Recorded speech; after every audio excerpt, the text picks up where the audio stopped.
Olá, boa noite a todos.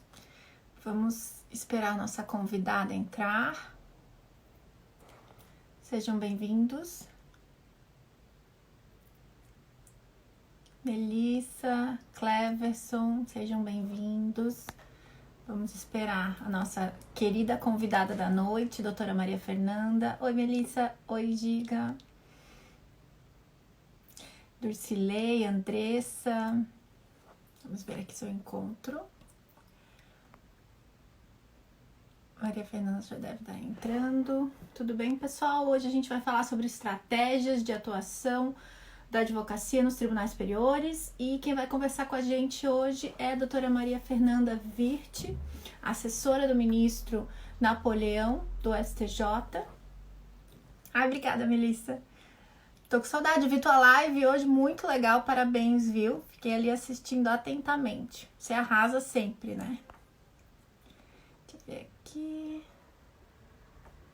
Dar uma mensagem para a doutora Maria Fernanda.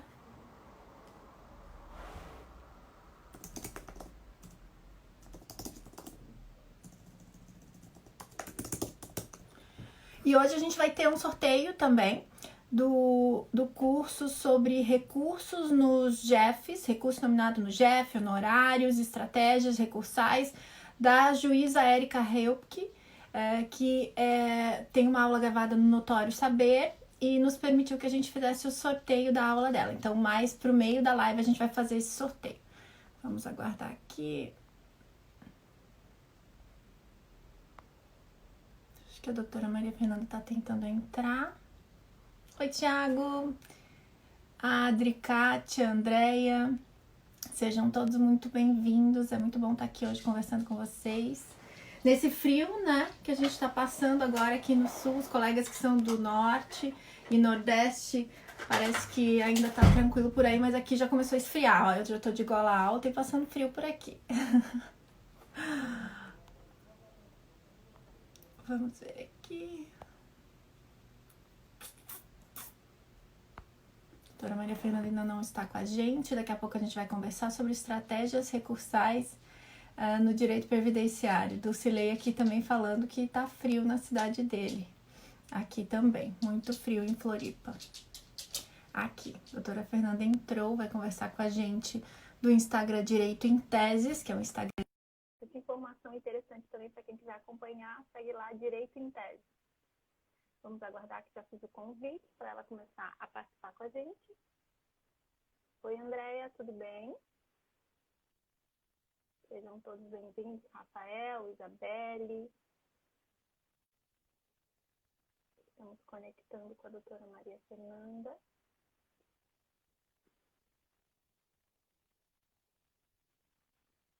Tudo bem, Andréia?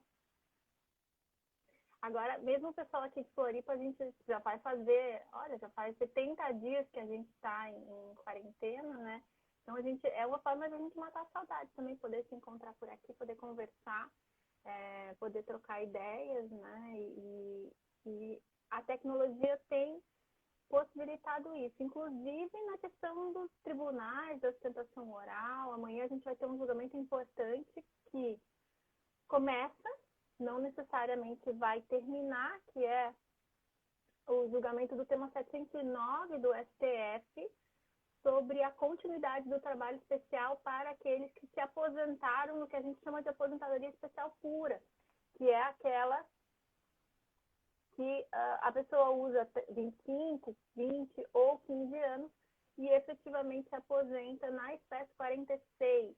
O STF amanhã começa a discutir o tema. O julgamento vai acontecer no plenário virtual e nesse plenário não há efetivamente uma reunião. A partir de amanhã de manhã já está disponível online o voto do ministro Toffoli, que é o relator, que inclusive não está, parece que está afastado em razão de que está com Covid, né? Mas o julgamento não foi suspenso, permanece. Oi, Fernanda, tudo bem? Não está conseguindo? Eu mandei um convite. Vamos ver aqui, adicionar. Ó, mandei aí, veja se você consegue. Essa tecnologia, assim... Oi! Ei, tudo bem? É a tecnologia agindo contra aqui. Então, a gente tenta, né? O bom é que, assim, quando é só a conexão, tudo bem. O problema é quando a internet começa a falhar, né? Sim, Daí é não, não, mas foi complicado. só. Foi É, só. tudo Na bem. verdade, o meu celular tá me boicotando. Aí eu tô tendo que fazer no iPad. No É, celular, não sei porque a live não dá certo. e o meu eu tenho feito no 4G, porque se eu faço no Wi-Fi ele fica caindo, oscilando, mas no 4G ele vai tranquilo. É. Tudo bem com você? Tudo bom, que saudades. Eu também, Quanto tô tempo morrendo que de não nos saudade de você. vemos? Pois é, né? Eu estava comentando. Que bom que tem agora a tecnologia que a gente pode, mesmo estando distante, poder se encontrar um pouquinho, né? Conversar, bater um papinho. Sim. E eu tava, vou falar um pouquinho do teu currículo, né? Maria Fernanda é assessora do ministro Napoleão, que, olha, ontem arrasou no diálogo sobre a votação de repetitivos pela primeira sessão. Ele é show, né? Toda vez que Ele isso é acontece, a ótimo. gente bate palma Eu do sou outro muito lado. suspeita, mas eu acho ele É, incrível. eu também, eu sou super fã. E a doutora Maria Fernanda também já terminou o mestrado, Fernanda? Já Qualifiquei terminou? hoje. Ai, parabéns! Qualifiquei Mestranda hoje de manhã. em Direito, especialista também em Direito, atua em Direito Administrativo, Direito Previdenciário, e é expert, né, na atuação em tribunais superiores, cheia de dicas, cheia de novidades pra gente. A gente vai conversar um pouquinho sobre isso hoje, até porque a gente sabe que nessa correria que está se fazendo, nesses avanços de alguns retrocessos que a gente está tendo com relação às votações virtuais, né, Sim.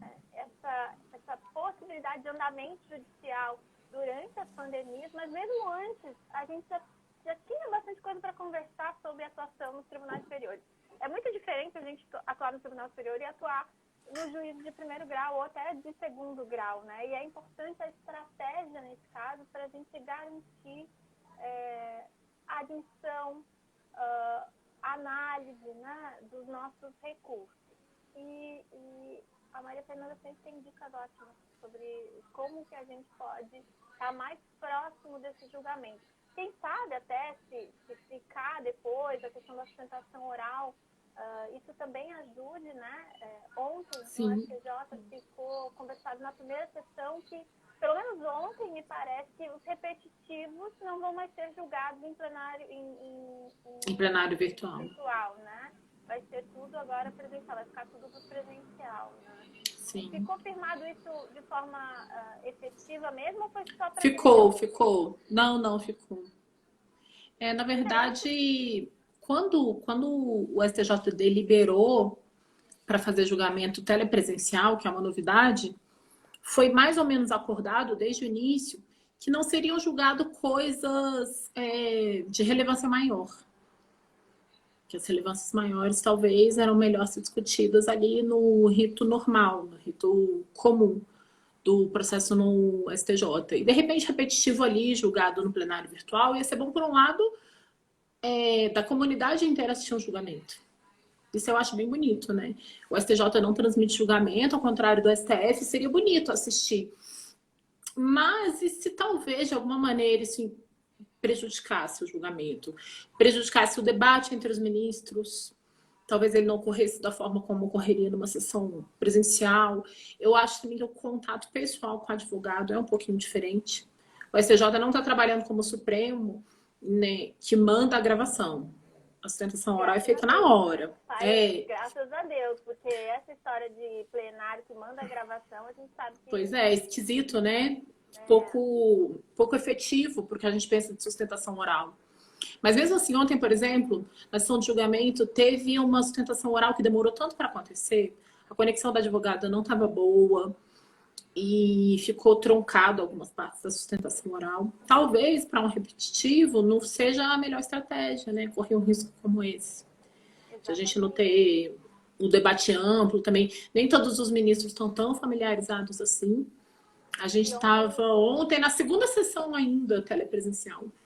Isso, e ontem o ministro Napoleão falou algo que eu fiquei assim, bate palma do lado de cá, porque daí estavam discutindo, mas esse repetitivo não tem destaque, esse não precisa, não precisa tanto debate. Ele falou, se não tem, deveria ter, porque repetitivo teria Exatamente. ser bem dialogado, né? Teria que ser bem Imagina pensado fixar uma tese repetitiva sem pensar. E o repetitivo, ele extingue, né?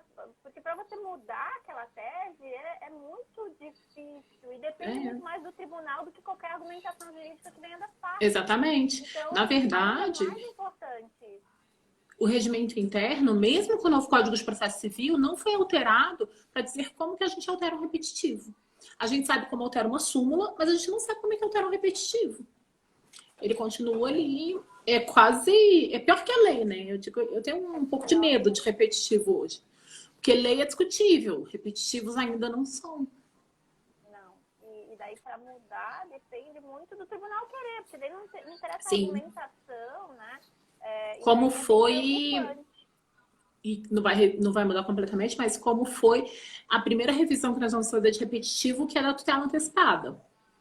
E foi foi uma iniciativa do próprio STJ, foi feita por meio de questão de ordem suscitada por um dos ministros, no caso o ministro Og, para começo de revisão. E até os ministros tiveram dificuldade, porque como não existe nada no regimento interno, nem sabiam se aquilo ali ia ser a melhor forma. Acabou se fazendo por questão de ordem suscitada de ofício por um dos ministros, mas você vê que não tem participação das partes na discussão.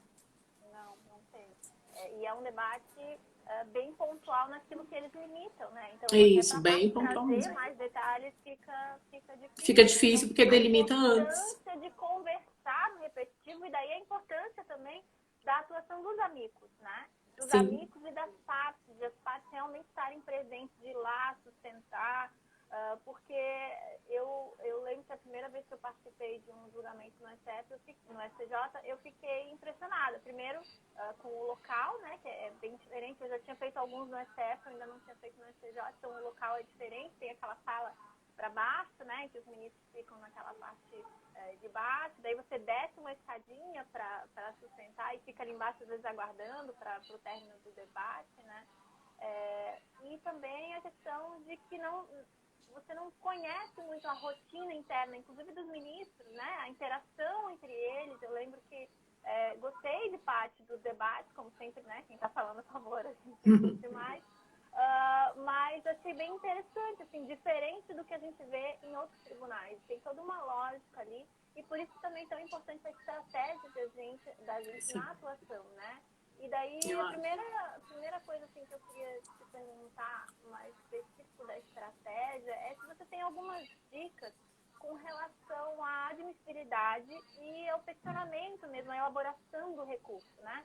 O que é mais importante quando você está analisando essa questão de conhecimento e provimento do recurso? O que vocês procuram? O que vocês acham válido de argumento ali, né? Primeiro, tem duas coisas importantes quando a gente fala de admissibilidade no RESP. Primeira coisa, a gente tem um índice altíssimo de inadmissibilidade em recurso especial no STJ. Altíssimo. Ele chega a quase 90%. Não passa na admissibilidade, é bem alto mesmo. A gente tem hoje, o STJ há uns 3 anos vem se organizando, um núcleo muito sério só de admissibilidade. É um núcleo vinculado à presidência do Superior Tribunal de Justiça. Antes eles faziam admissibilidade só de agravo, agora eles fazem admissibilidade de todos os processos. Para evitar ao máximo a distribuição de processos para os ministros que não tenha juízo de admissibilidade positivo. Primeiro tem que esclarecer uma coisa. Isso não que não haja jurisprudência defensiva, não que não haja. Pode ser que haja. Mas esse procedimento normalmente ele é visto pela comunidade jurídica como o STJ não está querendo julgar, dá um jeito de não julgar, criam obstáculos para ter acesso à justiça. E não é bem verdade. E aí é o outro problema da admissibilidade. É porque a gente tem uma premissa equivocada de, afinal de contas, quem são os tribunais superiores. A gente não entende direito quem eles são. E aí fica achando que a gente tem acesso amplo a eles. E quando esbarra na admissibilidade, não entende e acha que a jurisprudência é defensiva. E não é bem assim. Na verdade, o nosso ordenamento jurídico é baseado no princípio do duplo grau de erudição. E apesar de que, ultimamente, tudo anda sendo interpretado da maneira como querem, né? Mas duplo ainda são 2. Ainda. Eu digo ainda mesmo porque tudo pode ser, né? No momento que a gente está vivendo. Tudo pode ser. Mas ainda são 2. Então, o que a gente tem é isso. Garantia, que nem é constitucional, é a garantia do Pacto de São José da Costa Rica, né? de que toda sentença vai ser revisada por um órgão jurisdicional superior e colegiado. Então, é tudo que a gente tem de promessa do ordenamento jurídico. Os tribunais uniformizadores, que é o STF, o STJ, a TNU, os órgãos jurisdicionais que têm função de uniformização, e está lá na Constituição, né? STJ uniformiza a interpretação da lei, STF uniformiza a interpretação da Constituição. Então, são cortes uniformizadoras. Elas são excepcionais. E elas estão ali num grau da exceção da exceção. Eles estão no recurso especial, recurso extraordinário, não é por acaso. É exatamente isso, é o que é extraordinário, o que é fora do normal. Bem fora do normal. Então, são poucas pessoas que vão ter mesmo acesso. Não por escolha de matéria. Ah, isso eu quero julgar, isso eu não quero. Não é isso. Mas porque para chegar lá, só chega lá o que tem de realmente chegar lá. E o que tem de chegar numa corte superior? É a revisão de tudo, igual uma apelação? Não é. É o que normalmente acontece. As pessoas não entendem bem e acham que é só assim, ó, perdi no juiz, perdi no tribunal, vou tentar lá no STJ. E aí o processo é barrado na admissibilidade porque não é essa a função. Nossa função é só dizer se o tribunal errou na leitura da lei federal. Se ele errou, nós consertamos. O processo passa por um juiz de admissibilidade certo para isso. Se ele não errou, a gente não tem o que fazer. E se você quer só rediscutir as provas e os fatos e os acontecimentos do processo e o direito material em si, sem tese nenhuma jurídica para ser sustentada, o STJ não tem jurisdição para entrar. Então, o processo barra na admissibilidade. A gente tem três fundamentos maiores que barram o processo na admissibilidade. O primeiro é a temida súmula 7. Um dia desse estava circulando até um meme aí que o coronavírus não entraria no STJ porque tudo para na súmula 7. E todo mundo tem essa impressão e vem disso, da falta de conhecimento. A gente acha que o STJ pode rever tudo, né? Fazer um novo juízo, como se fosse o juiz de apelação, para ver se a justiça está ok, se está tudo certo. Isso é um engano, a gente não está ali para isso. A gente não pode examinar nenhuma prova. Então, a primeira dica é, mas eu quero muito ir lá para o Superior Tribunal de Justiça. Eu tô com muito medo, principalmente a gente que estuda direito previdenciário, ele nessa área previdenciária. Eu tenho uma amiga no gabinete que uma vez, nessa história, a gente ia para congresso, no começo ainda eu nem dava aula, eu só trabalhava com a matéria. Ela falou, nossa, Fê, eu não sei por que você estuda tanto, porque previdenciário é súmula 7. Na visão dela, para analisar qualquer tese de direito previdenciário, isso é, para analisar requisito de concessão de aposentadoria, necessariamente eu teria que reexaminar as provas. Eu falei, não, Gabi, existem teses por trás das provas. Eu analiso as teses. E não é só examinar as provas. Eu não vou olhar o documento, não vou olhar se o cara era trabalhador rural, se não era. Eu vou olhar a tese por trás da prova. Então, sabendo disso, a gente pode mudar a argumentação. E é complicado falar isso porque parece que é jogo de palavras. E as pessoas, às vezes, uma vez eu estava dando um seminário e a aluna ficou ofendidíssima com o que eu disse. Que eu fui falar exatamente o que eu vou dizer agora. E ela falou assim, mas como assim vocês negam um direito de uma pessoa por causa de uma inversão de palavras? Não é por causa de uma inversão de palavras. É porque a gente tem que entender qual é o meu papel. Então, por exemplo, se você numa petição de concurso especial fala assim, olha, ele é trabalhador rural sim. Eu juntei uma certidão de casamento, eu juntei uma nota fiscal de compra, a testemunha disse que conhecia ele desde criancinha. Qual é meu papel Superior Tribunal de Justiça? Eu não posso olhar nenhuma das provas. Então pode ser que tudo que você disse seja absoluta verdade, mas eu não posso olhar. É vedado. Não posso olhar. Eu não trabalho com olhar por peças. Então, eu vou ter que negar o seu processo pela súmula 7. Não posso reexaminar as suas provas, então eu não posso saber se você está dizendo a verdade ou não. Então, como que a gente muda isso? Como que vence a súmula 7? Argumentando diferente. O que o Superior Tribunal de Justiça pode fazer? Reexaminar todas as premissas que os órgãos jurisdicionais das instâncias ordinárias tiveram. Então, eu posso ler a lei, eu posso ler a sentença, posso ler o acórdão e leio a sua peça de recurso especial. É tudo que eu tenho. Então, dali é que eu tenho que extrair o que você está dizendo. Então, ao invés de você me dizer, eu juntei o documento tal, eu juntei o documento tal, e a testemunha disse isso, você vai fazer o contrário. Você vai falar por meio da sentença e por meio do acordo. Então, eu vou falar, o juiz sentenciante bem reconheceu na sentença, na folha tal, ajuda a folha, tá, gente? Que ajuda a pessoa que está lendo. Ajuda, você tem que ajudar a pessoa. que foi juntado aos autos uma certidão de casamento. Que foi juntado aos autos uma certidão de registro civil. Mas ele diz que isso não é prova material, violando a jurisprudência do STJ, que diz que isso é prova material. É só uma questão de argumentar diferente. Tem que entender o STJ mais ou menos como um órgão de fiscalização das instâncias ordinárias. A gente vai mais ou menos, falando aqui do jeito fácil de entender, a gente vai mais ou menos dizer se o tribunal errou ou acertou. Se o juiz errou ou acertou.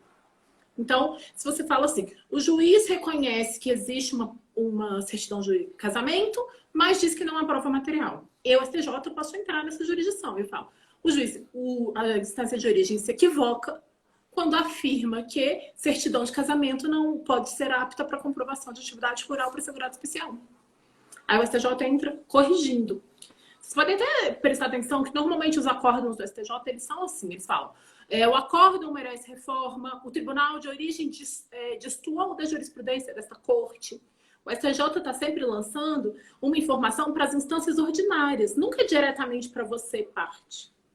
Você tem que lembrar qual é a nossa ideia? Duplo grau de jurisdição. O STJ, então, atua para deixar tudo uniforme no mundo. É mais fiscalizando o que o tribunal fez do que fiscalizando você, o seu direito material.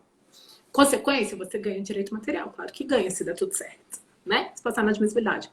Mas não é a nossa função.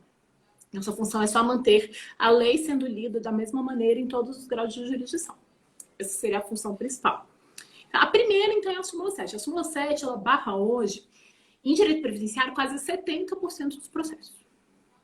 Por falta de apresentação das teses judiciais e pelo jeito de escrever. Se você se reportar diretamente às provas, eu não posso olhar provas, seu processo vai ser barrado na admissibilidade, isso não tem jeito. E aí tem um outro grande erro, que esse é um dos maiores, é a falta de valorização da jurisprudência. Qual é a grande questão? Como que normalmente se atua na via judicial? As pessoas entram com uma ação inicial mais crua, né? Mais de relatos, mais livre, até porque a petição inicial ela não tem tanta regularidade formal como um recurso.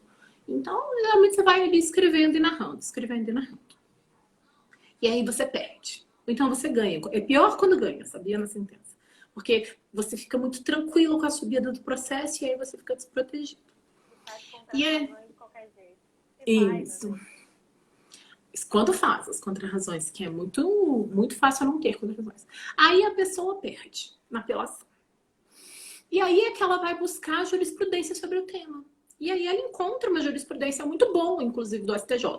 Vamos dar um exemplo. O STJ tem uma jurisprudência que afirma que a gente pode flexibilizar o conceito de renda também na concessão de auxílio-reclusão. A gente sabe que tem aquele critério de baixa renda, mas o STJ acha que, se não ultrapassa muito, se a gente está ali no mesmo campo natural da baixa renda, pode sim ser flexibilizado o conceito. Mas aí você não sabe disso. Você entrou com sua petição de auxílio-reclusão, perdeu, e aí na hora que você quer tentar chegar ao STJ, você entra no site do STJ e acha essa jurisprudência. E aí você fica feliz. Aí você fala, agora eu ganhei. Agora eu ganhei, né? Porque o STJ diz que pode, então pode. E aí você faz o recurso especial falando nisso. Só que você não pré-questionou. Pré-questionamento é outro mito judicial. Pré-questionamento é uma coisa tão mal compreendida que os tribunais entendem mal pré-questionamento. Não são só os advogados.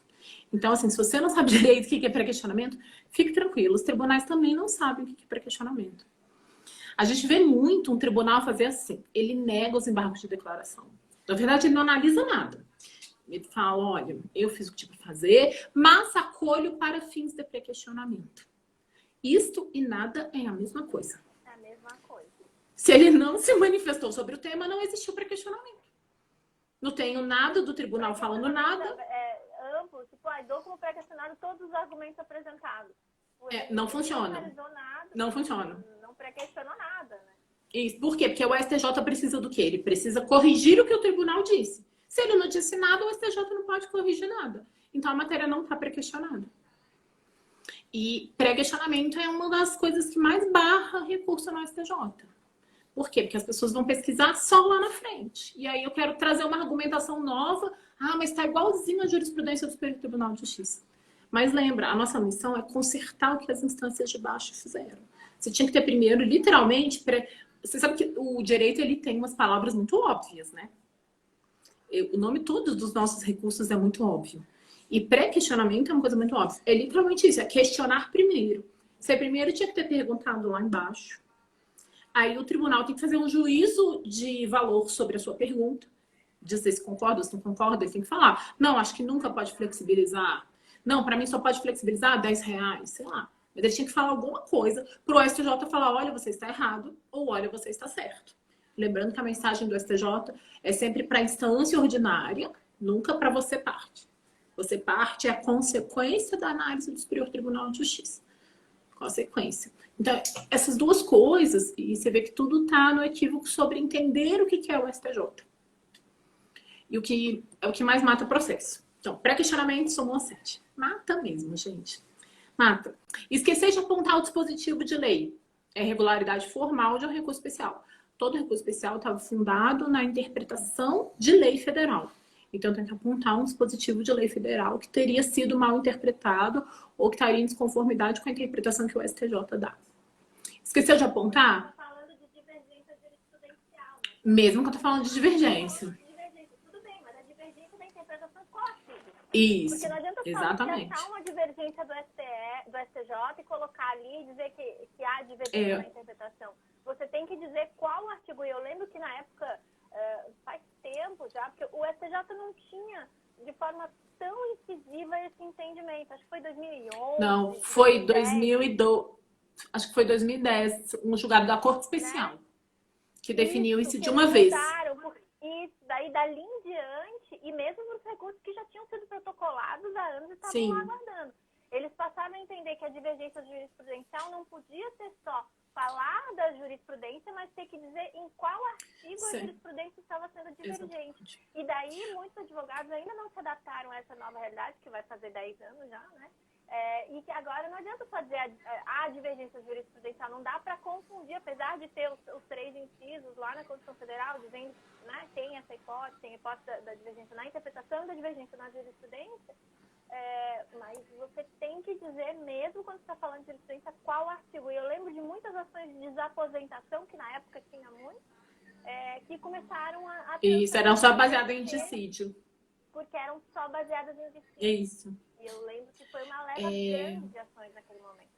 Olha quem tá online é a Melissa. Beijo, Melissa.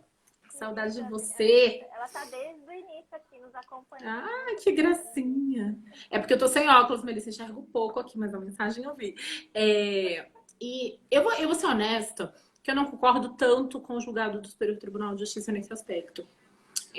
Porque eu acho que quando você limita e traz sempre o dispositivo de lei federal, a gente acabou encerrando algumas teses que eram realmente baseadas só em construção judicial. Quer ver um exemplo? Boa-fé. Quando eu afirmo que a boa-fé tem que ser presumida e a má-fé comprovada, isso não está em lei nenhuma. Como que você vai interpor? E o STJ afirma isso em sua jurisprudência. Mas como que eu interponho um recurso especial para dizer isso? Uma outra construção jurisprudencial que acabou sendo derrubada pelo Supremo, mas que existia no STJ, que era o fato consumado. A pessoa, por exemplo, entrava com uma liminar num concurso, já tinha passado probatório, já tinha 15 anos de trabalho, aí caía a liminar. O STJ falava, olha, é fato consumado, vai ficar aqui. A pessoa estava com uma liminar de faculdade, já terminou a faculdade, fato consumado. Isso não está em lei nenhuma. Que dispositivo de lei que eu aponto para defender essa tese, sendo que é uma tese bem acolhida na jurisprudência do STJ?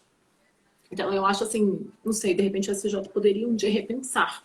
Poderia, talvez, um dia repensar. Foi uma mudança significativa que teve efeito na jurisprudência e na admissibilidade muito de recursos, né? Mas para método prático, Gi, para método prático, para sala de aula, qual é a minha dica sempre que eu estou dando aula de recurso especial? A gente, infelizmente, na advocacia ainda trabalha muito com modelo, né? As pessoas gostam do modelinho. É uma coisa terrível. E o modelinho é perigoso. E aí todo mundo tem aquela mesma capa de recurso especial idêntica. E a capa é sempre assim. Interpõe recurso especial fundado no artigo 105 da Constituição pelas alíneas A e C. A linha A, violação de lei federal. A linha C, dissídio jurisprudencial. Qual é a minha dica? Esqueçam a linha C para sempre. Nunca mais usem. Nunca mais, nunca mais, nunca mais, nunca mais. Você nunca mais vai abrir a boca para falar de dissídio numa peça do STJ. Isso não significa dizer... Isso. E não significa dizer... A falar da lei, você foca na primeira e aí não tem erro. Se for Isso, e na o juízo de primeira. admissibilidade fica mais curto, né? Isso não significa dizer que você não vai poder citar jurisprudência na sua peça, pelo contrário. A jurisprudência continua entrando na peça, mas agora não mais para comprovar um dissídio, mas só como reforço argumentativo. Eu argumento e transcrevo uma ementa. E isso também, transcrever ementa, já era um erro grande, que todo mundo achava que transcrever a ementa era suficiente para comprovar um dissídio. Não é. Você tem que fazer cotejo analítico das posturas e das decisões tomadas.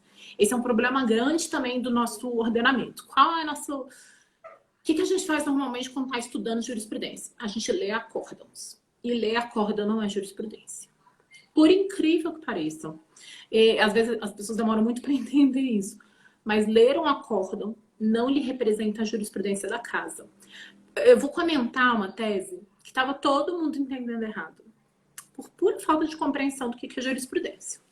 O Superior Tribunal de Justiça tem diversos julgados. Se você for pesquisar, se você entrar no site do STJ e for pesquisar como argumento de pesquisa, atividades concomitantes. Até 2019, você vai encontrar um monte de julgado do STJ dizendo o seguinte: no caso de atividades concomitantes, prevalece como atividade principal aquela que traz melhor proveito econômico para o segurado, não aquela que tem o maior número de contribuições. E a outra atividade é a atividade secundária. Essa é a jurisprudência do STJ até 2019. E aí as pessoas falavam que o STJ, então, não estava acolhendo a tese da TNU que admitia a possibilidade de soma. Equívoco. Porque você leu a ementa, mas não entendeu o que aconteceu no julgado. Para entender o que aconteceu no julgado e saber qual é a jurisprudência formada, você tem que entrar no voto e ler. Ler o relatório e ler o voto. O STJ só tinha jurisprudência afirmando isso porque ele nunca enfrentou a tese de soma até então, em 2019. Todas as teses que o STJ enfrentava eram essas. Eu uso como atividade principal a que tem mais contribuição ou a que tem um valor melhor? Aí o STJ respondia, valor melhor. Ah, mas por que o STJ não falava soma? Porque soma não era objeto do recurso. Ninguém E o perguntou isso STJ... para ele Isso. até aquele Ninguém momento. perguntou. Então ele não Não era falou porque soma. ninguém perguntou. E aí todo mundo falava, ah, mas o STJ não admite soma. Não, ele nunca enfrentou a tese de soma. Nunca enfrentou. A gente agora, primeira turma, julgou 8 processos falando que pode somar. Então, muita gente falando, ah, mas a primeira turma está diferente da segunda. Não tá. A segunda não tem jurisprudência sobre soma. Quando você lê aquela... Então, isso é bom para vocês entenderem bem claramente. O que está transcrito no ementa não representa exatamente a tese. Você tem que ver qual era o fundo para você saber qual era a tese. Não é que o STJ falou que não pode somar. Não é isso. Tem que ver qual era a pergunta. Então, o STJ formou jurisprudência quando em conflito esta tese. Qual que é a atividade principal? O STJ escolheu melhor proveito econômico, contrariando a tese da autarquia, que era a que tinha o maior número de contribuições. E quando a outra tese foi apresentada para o Superior Tribunal de Justiça, olha, eu não quero saber qual é a principal, eu quero que some. O STJ falou, ok, pode somar. Tá vendo como é mal compreendido jurisprudência? Sim. E aí, transcrever uma ementa nunca comprovou dissídio por isso. Porque não significa. Exatamente. Não significa. Não, e às vezes, o que eu sempre recomendo quando a gente está fazendo uma petição, seja qualquer, né? Mas ainda mais um recurso, é que a gente tem que conhecer o julgador. Exatamente. Você não adianta peticionar, não é só argumentar, é convencer. E para você convencer, você tem que saber com quem você está falando, se você tem dicas do que aquela pessoa pensa. Através da jurisprudência, dos votos. Você consegue ver. E daí, assim, uma dica também que eu gosto de dar é porque tem um ato processual que a maioria dos colegas desconsidera, que é a distribuição. Quando o processo chega, ele é admitido, ele é distribuído ao relator. Nesse momento, há uma possibilidade muito importante do advogado conhecer o primeiro julgador de mérito ali da questão, né? Então, nesse momento, ao invés de simplesmente arquivar ali da ciência, que a gente diz, da ciência com renúncia ali, né? Então, não vou fazer nada. Não. Pesquise a jurisprudência do relator. Porque, às vezes, você consegue apresentar um memorial, você pode ir até o tribunal para levar alguma informação adicional dentro daquilo que o relator já decidiu. Você tem, nessa distribuição, o conhecimento de qual é a turma ou a seção que vai julgar o seu processo, e você tem o conhecimento de qual é o primeiro julgador, que é o relator, que pode, inclusive, decidir monocraticamente. né? Então, nesse momento, vale de você criar uma estratégia adicional, além do... Porque quando você escreve o recurso, você só sabe, o recurso especial, ou a contra-razão, que está indo para o STJ, mas você não sabe lá exatamente, né, qual das duas turmas, ou se for daí uma sessão, enfim, mas normalmente você não sabe se vai cair na primeira ou na segunda, né, na matéria presidencial. Então, exatamente. Quando E são turmas de posturas bem diferentes, né? muito, né? E o relator também, dependendo do relator que caiu, você tem uma linha de raciocínio ou outra. Então, no momento em que é distribuído, que chega realmente pro relator, você tem duas informações importantes que fazem com que você tenha que daí criar as estratégias de memoriais e de despacho, né? Então, além de... Quando a gente redige o recurso, a gente tem que conhecer, como você bem falou, a jurisprudência, mas a gente tem que entender como falar. Porque não adianta você falar para você mesmo. Você tem que saber o que o tribunal precisa ouvir para admitir, né? Que é daí para passar na primeira fase. Para passar da sua série, né? Na primeira fase. Ali você já ganhou, você já está acima, né, de 90% dos casos. Você já chegou no relator. Quando você chega no relator e você descobre qual é a turma que vai te julgar, você tem que criar ali uma segunda estratégia, que é a estratégia do memorial, dos despachos, dos diálogos anteriores à pauta. Porque não adianta você esperar a pauta para apresentar memorial para o relator. Se o relator apresentou a pauta, ele já fez o voto dele. Aquele ali, para você mudar, já ficou mais difícil, né? Exatamente. Então, você tem que conhecer os pares, né? Exatamente. Então, assim, primeiro, distribuiu. Faz um memorial, pesquisa o que o relator fez e faz um memorial para esse relator. E depois, quando chegou na pauta, pesquisa o que os demais pensam e daí também, né? Porque a maioria dos ministros não aceita receber, às vezes, nem memorial se não está na pauta e ele não é o relator. Quando ele é o relator, ele... E descobrir o momento certo de entregar um memorial é importante. Se você realmente, o processo chegou no STJ, você deixou correr, quando viu já tinha decisão, e aí você já está no agravo interno, e depois agravo interno apresenta memorial, para esclarecer qual é o problema, qual é o equívoco. Pensa só, a mesma pessoa que leu a mesma pessoa que leu o teu processo pela primeira vez e fez a primeira decisão é quem vai ler o agravo interno. Então, se alguma coisa falhou, mostre bem onde está a falha. O memorial ajuda nesse ponto. Se você não puder despachar direto na corte, o memorial ajuda. Deixei passar tudo, agora está pautado mesmo. O que é que eu faço? Estratégia. E aí você tem que saber mesmo como acontecer. Vou falar para vocês, porque depende muito da dinâmica de um tribunal. Como que funciona a dinâmica do Superior Tribunal de Justiça? A gente tem julgamento todas as terças-feiras da turma. Todas as terças. Isso nunca muda na nossa vida. Então, na segunda-feira, a gente começa a cuidar da pauta de terça. E aí a gente vai recebendo advogado, recebendo uma memorial sobre toda a pauta de terça. E normalmente a pauta de terça é a mais extensa. Junto com isso, a gente vai revendo a pauta dos outros 4 ministros que compõem a turma. E vai despachando esses processos. Então, segunda-feira e terça-feira, a gente está voltado para isso.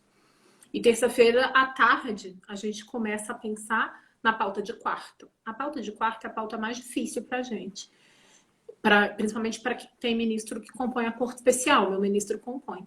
Então, uma quarta-feira eu tenho corte especial e na outra quarta-feira eu tenho sessão da sessão. Né, os 10 ministros. Então, quando é sessão da corte, são 15 ministros mandando pauta. 15 ministros para a gente rever pauta. E quando a gente está na sessão, são 9 pautas para rever fora do nosso ministro. Se você tem um processo pautado para quinta-feira e você entrega o memorial na quarta, provavelmente esse memorial vai se perder na confusão da quarta-feira. Não é uma boa estratégia mais, porque quarta-feira é um dia puxado. Se o seu julgamento acontece na quinta, você vai ter que mandar o memorial na quinta-feira de manhã. É a melhor estratégia. Quinta-feira é um dia tranquilo, porque a pauta é sempre menor que a da terça. Se o seu julgamento é na terça, você precisa entregar esse memorial na segunda, que é um dia ótimo, o melhor dia para entregar um memorial, que tá todo mundo bem, voltando do final de semana. Memorial é uma coisa de 2 páginas, tá, gente? Eu tenho uma foto de um memorial, juro, encadernado. É uma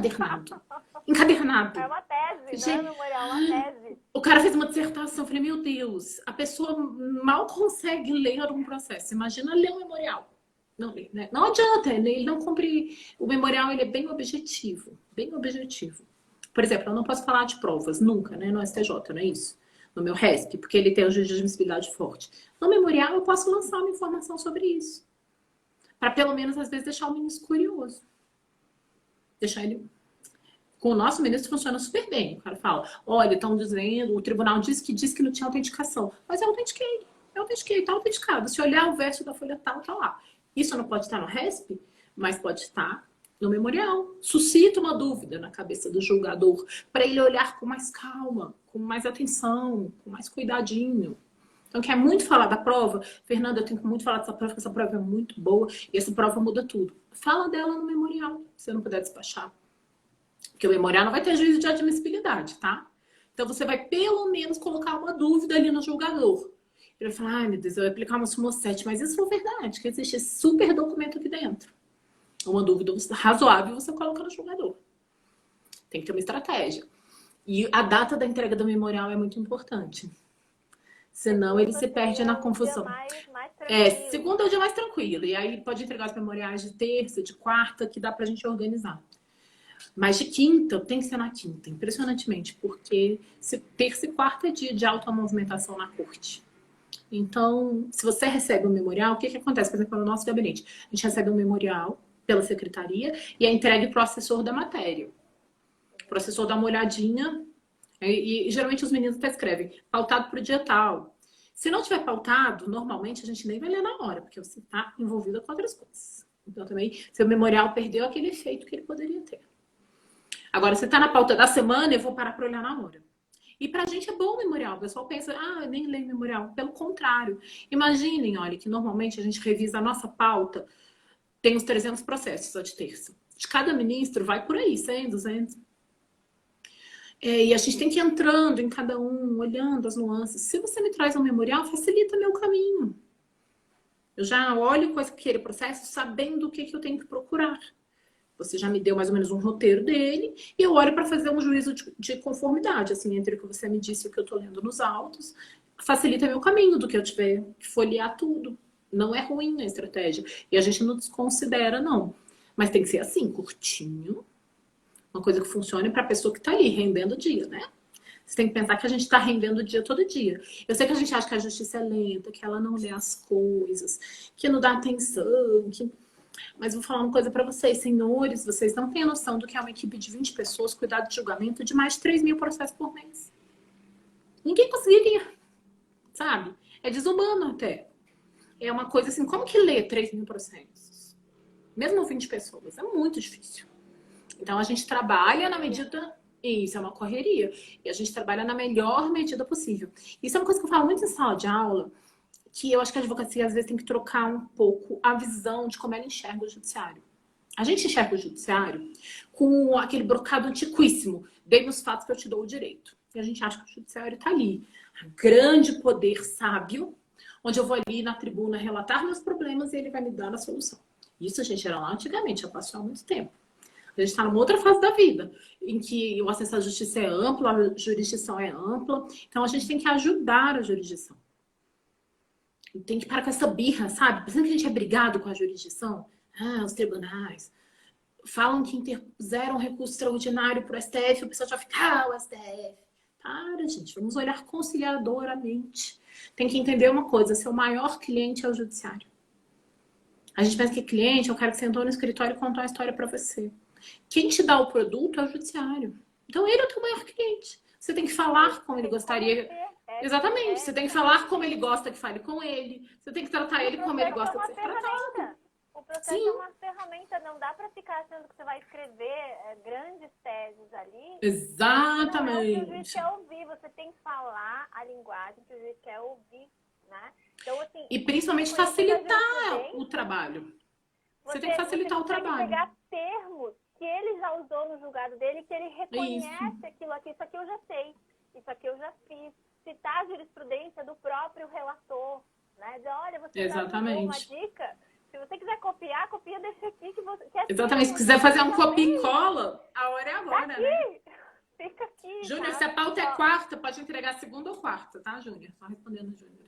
Isso, eu ia dizer, o Júnior estava perguntando aqui.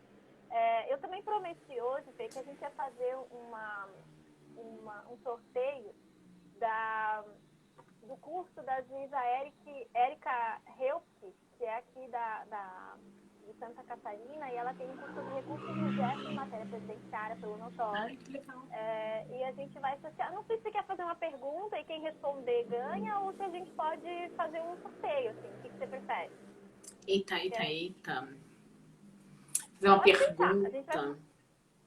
Fazer uma pergunta difícil. Você sabe que a gente que trabalha no STJ, a gente tem uma frustração, né? Que o STF, como ele é televisionado, todo mundo sabe o nome dos ministros do STF, todo mundo conhece. Fala Celso de Mello, todo mundo sabe quem é. Fala Barroso, todo mundo sabe quem é. E ministros do STJ nem sempre, pessoal. Dá uma titubeada em ministro do STJ, não sabe direito quem é. Então, eu vou fazer uma pergunta, a pergunta do curso. Quais são os 5 ministros que compõem hoje a primeira turma do Superior Tribunal de Justiça? Quem responder primeiro leva. Gente, não pesquisa no Google, é muito fácil. 5. Ótima pergunta. 5, os 5 da primeira turma. Os 5 da primeira turma. Então, vou esperar os 5 da primeira turma. São 4 homens e uma moça. Olha, já dei muita dica, né? Já facilitei horrores esse negócio. Boa dica. E também perguntaram aqui a respeito dos cursos da Maria Fernanda. A Maria Fernanda já é uma professora convidada, já aceitou o nosso convite para fazer curso aqui no Notório Saber. Logo lançaremos, né, Gi? Também vai lançar aqui, para que a gente possa cada vez mais continuar aprendendo com a Maria Fernanda, que tem dicas extraordinárias sobre como que a gente pode atuar junto aos tribunais superiores para poder convencer, né? Para poder chegar até lá, então passar pela admissibilidade, chegar até lá. Sim. E na questão dos memoriais, super interessantes essas dicas, inclusive de quais dias, né? A gente pode... O dia é muito importante. Exatamente. Deixa eu falar uma coisa. Olha, gente, vocês estão falando um monte de ministro da segunda turma, E tem que listar os 5 num comentário só, porque são os 5, não é um só. Tô só vendo os da segunda turma aparecendo. Vou logo falar para vocês. Herman Benjamin é da segunda turma. Inclusive, ele e o ministro Napoleão, eles não são opositores pessoais, mas são opositores de doutrina, bem claramente. Regina. E quase, hein, Júnior? Faltou um e errou um. Quase, Strade, foi quase. Mas tô até feliz que vocês até sabem os nomes, né, gente? Até sabem. Porque sabe que a gente no STJ, a gente tem esse ressentimento de não ser famoso. A gente queria ser famoso. Eu acho que agora com o telepresencial a gente vai ser mais famoso. Então, eu acho que seria muito legal se pudesse ficar essas sessões telepresenciais. Sim. Porque é muito bom a gente poder acompanhar também os debates, né? Porque às vezes no voto a gente não consegue pegar tudo que é discutido ali. E muita coisa que a gente consegue ver no debate oral não aparece no escrito. Né? Uhum. Então, mas sabe que eu acho que... No debate posterior, na redação das peças, né? Eu acho que vai ficar a sustentação oral telepresencial. Não a transmissão de julgamento, mas a sustentação vai ficar. O STJ, quando debateu essa questão, se abrir para julgamento telepresencial, se não ia, foi levantada entre eles essa discussão. O Código de Processo Civil hoje torna obrigatório isso. Todos os tribunais têm de manter meios para isso. Isso está no Código de Processo Civil. Só que o STJ ainda... Olha, quase, Andressa, quase. A mulher não é a Suzete. Aí, finalmente, hein, Dani? Dani ganhou. Parabéns, Dani. Muito bom. Dani, é Regina Helena, mas tudo bem. Regina Helena Costa, isso mesmo. Dani, manda uma mensagem depois quando encerrar pro Notório Saber, que eles vão encaminhar o seu nome completo e o e-mail. Que eles vão encaminhar para você o link para você acessar o curso da doutora, da juíza Érica Help, aqui sobre recursos no GEF, também falando um pouco de honorários, de sustentação oral. E daí, pra gente encerrar, sei que já falta só 10 minutos, assim, bem rapidinho. Sério? Essas lives passam muito rápido, gente. Passa muito rápido, muito rápido. Para dar uma dica pra gente, uma ou quantas você conseguir dentro desse tempo, sobre a sustentação oral. O que você acha que o advogado poderia fazer ali para ser mais ouvido, ter um pouquinho mais de convencimento nessa hora ali? Primeiro de tudo, que é muito importante, é ir fazer sustentação oral. Você não imagina a diferença que isso faz. Não imaginam. Não são poucos os julgados em que os ministros se lamentam de não ter ninguém na tribuna para ajudar. Não são poucos. Eles falam, pena que não tem ninguém aqui para fazer um esclarecimento. Pena que ninguém está aqui para ajudar no julgamento. Então, é bem importante. E a gente tem que pensar qual é o que o STJ prioriza, o que o STJ hoje prioriza. Primeiro é a admissibilidade. Então, se você está fazendo um juízo de valor, uma sustentação oral do seu e o recurso é do seu oponente, tenta atacar a admissibilidade do recurso. O STJ tem uma resistência em aceitar que o processo não passava na admissibilidade e ele deixou para lá. Então, se você aponta da tribuna, olha, o recurso do INSS tem uma falha gigante, uma falta de questionamento, isso já torna mais possível do que só sustentar a tese. Segundo, se tem tese, traga jurisprudência. Se não tiver jurisprudência nenhuma, é muito mais complicado os ministros entenderem. Se tiver jurisprudência do Supremo, traz ela primeiro. O STJ é muito reto em atender a jurisprudência do Supremo. Às vezes, até contra seu próprio entendimento, o STJ volta um passo atrás e mantém a jurisprudência do Supremo. Se tem jurisprudência do Supremo, traga ela primeiro. Se tem jurisprudência do STJ, traga ela sempre na frente. É muito importante. Se tem pesquisa, gente, às vezes, não tem acordo, mas tem decisão monocrática. Mesmo que tiver uma decisão monocrática, você pode citar ela sendo da tribuna. Olha, tem decisão do processo tal e tal. E eles consultam na hora para ver se é isso mesmo. Isso é bem importante. E o que você tem que saber é defender a tese. Uma sustentação oral, na verdade, ela não duraria muito se a pessoa fosse objetiva. É uma tese, afinal. Tudo é enunciado em tese. Igual as súmulas não são sempre enunciadas no formato ali de 3, 4 linhas. Você tem que dizer isso para o tribunal. O que eu quero é esta tese. E deixar o tribunal num jogo de sim ou não. Menos pensamento, mais sim ou não. E também, se você está numa sustentação oral e você já conhece o que foi apontado nas contrarrazões, aproveita para bater de uma vez. O pessoal, às vezes, se mantém meio inocente e continua só falando do que tem para falar. Esquece do que está nas contrarrazões ali. E ali o processo tem várias falhas apontadas nas contrarrazões. Vários pormenores pequenos que você não está apresentando. E aí, na hora que os ministros começarem a trazer ele todos para vocês, você não tem mais tempo de contra-argumentar contra eles. E aí você perdeu uma grande oportunidade. Às vezes, o óbice que está apontado ali nas contrarrazões são vencíveis. Se eles são vencíveis, defenda ele na tribuna. Para tornar o processo mais redondinho. Quanto mais redondinho o processo. E também a mesma coisa do memorial, que é falar um pouquinho de prova bem rápido. Fale ali naquele momento na tribuna bem rápido. Porque aí você também deixa uma dúvida no ar. Fale bem rápido. Se tiver de falar, fale de uma vez. Mas rápido, tá? Sem parecer que você está examinando prova. Mas faça um comentário. Se ele for crucial para a decisão, faça o comentário. Que aí não tem óbice. Imagina, eu adorei. Eu tô morrendo de saudade de você. Então, também foi muito bom poder a gente conversar hoje. Vamos marcar mais vezes, né? Estão dizendo aqui que essa live de ontem também foi épica. Teve até vinho, guria. Ah, na próxima... Eu agora... a de ontem deu 3 horas de live. A de ontem foi terrível. A de ontem foi terrível. Eu me soltei, Gi. Eu não fazia nada dessas coisas de live. Eu era uma matuta. Tá ótimo, muito legal.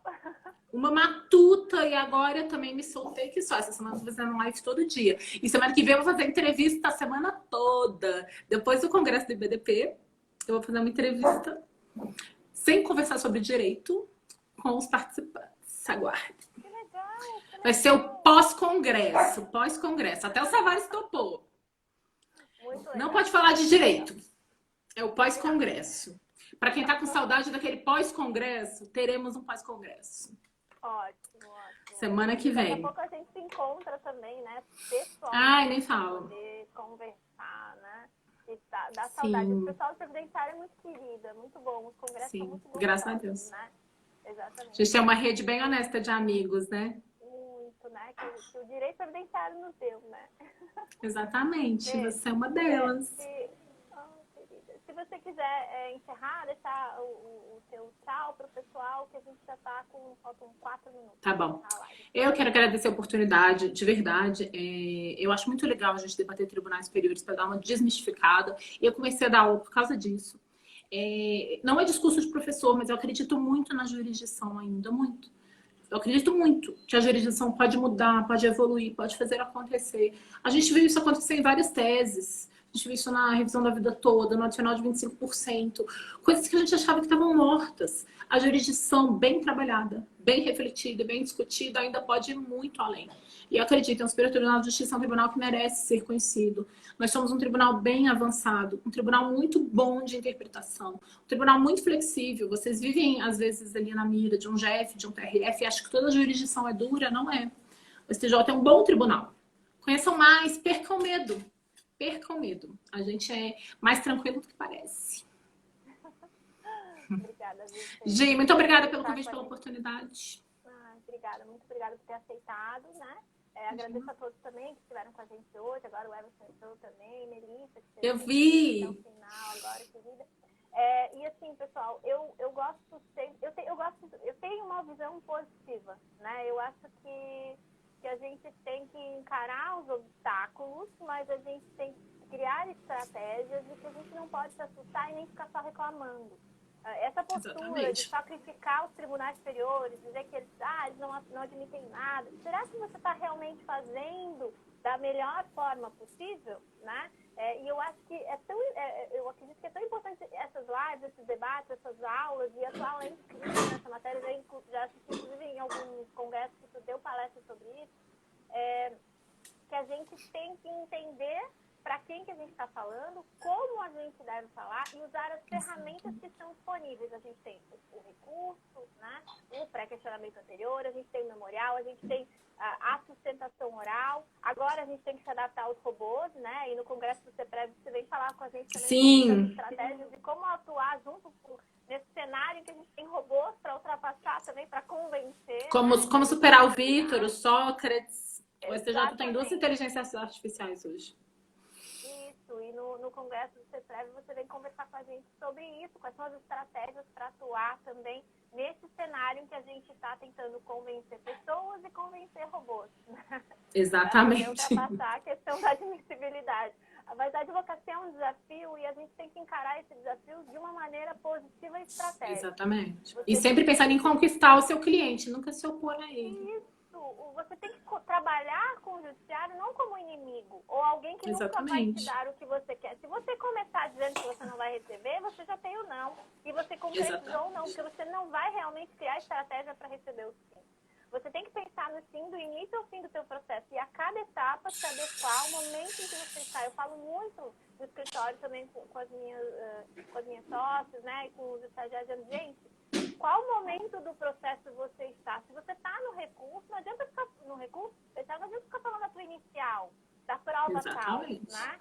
Você tem que falar da sentença, você tem que falar do acordo, você tem que focar no momento em que você está. Não é porque você fez a inicial que ela vai ficar agora no recorte e cola para tudo que você vai falar daqui para frente. Tanto que não é questão de fato, você tem que dizer do resumo do processo, quando você está em alguns recursos, né? Do exatamente. Não tem que ficar falando dos fatos. Não tem fatos no STJ para ele julgar, né? Só tem teses. Então, pensem sempre na tese. Você está fazendo um resumo do processo. A sentença disse isso, o acórdão disse aquilo, o recurso se limitou a discutir tal coisa, a matéria controvertida é essa, porque às vezes não chegou lá tudo. Daí você está discutindo coisa que você nem perdeu ou que já nem está mais em discussão. Né? E está ocupando o tempo do seu leitor. Exatamente. O tempo do seu leitor, deixa o seu leitor formando juízo de convicção sobre outras coisas. Tem que delimitar. Quanto menor o espaço criativo, mais chance de ganhar também. Exatamente. Mas tudo são estratégias. Isso. A gente tem que ter estratégia para poder alcançar os nossos objetivos. Né? É a teoria dos jogos.